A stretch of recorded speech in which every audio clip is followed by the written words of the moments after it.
धर्मपीठाचे अधिकारी आणि सज्जन हो, मी आज इथे बोलणार आहे, परंतु माझे उद्गार माझी शिक्षा कमी करण्याचा यत्न आहे असं कृपा करून समजू नये. मुळात माझ्यावर झालेले आरोप हा गुन्हा आहे का हेच मला समजत नाही. वेदांचा आशय मी माझ्या काव्यातून प्रकट केला हे सत्यच आहे, परंतु तसं करण्यासाठी कुणाची परवानगी घ्यावी लागते हे मला ज्ञात नव्हतं. नुकतंच जन्मलेलं मूल मातेचं स्तन्य चोखू लागतं तेव्हा त्याला तसं करण्यासाठी कुणा अंमलदाराची परवानगी घ्यावी लागत नाही. तसंच आणि त्याच निरागसपणे मी वेदांचा अमृतानुभव अंगीकारला आणि प्रसाद म्हणून मी सहजपणे तो वाटूनही टाकला. यात मी काही पाप केलं अशी माझी भावनाच नाही. वेदात उपनिषदात म्हटल्याप्रमाणे आपण सर्वजण जर एकाच ब्रह्मतत्वातून निर्माण झालेलो आहोत आणि शेवटी त्यातच विलय पावणार आहोत, तर मग हा भेदाभेद कशासाठी?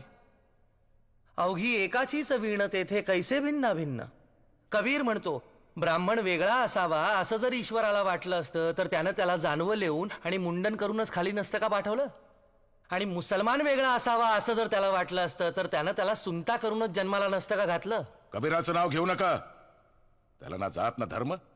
रस्त्याच्या कडेला वाढलेली अनावर सवलात ती. मग ज्ञानदेवांचा दाखला देऊ नको.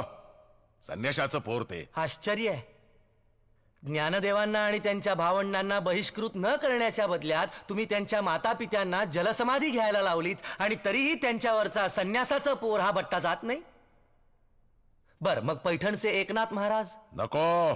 तुम्हाला वेद नको, अद्वैत तत्वज्ञान नको, वारकरी परंपरा नको, मग तुम्हाला हवाय तरी काय?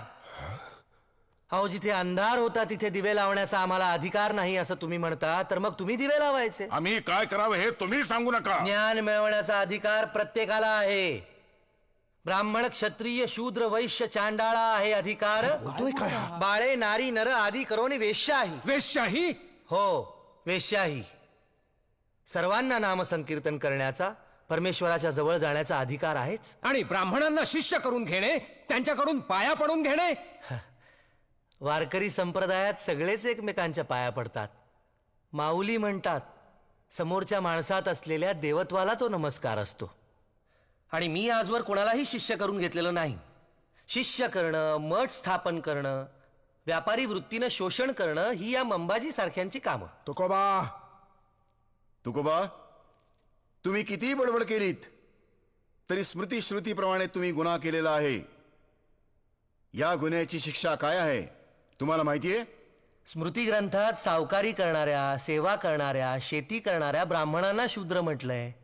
हेही तुम्हाला ठाऊक असेलच. एरवी अंत्यजांचा विटाळ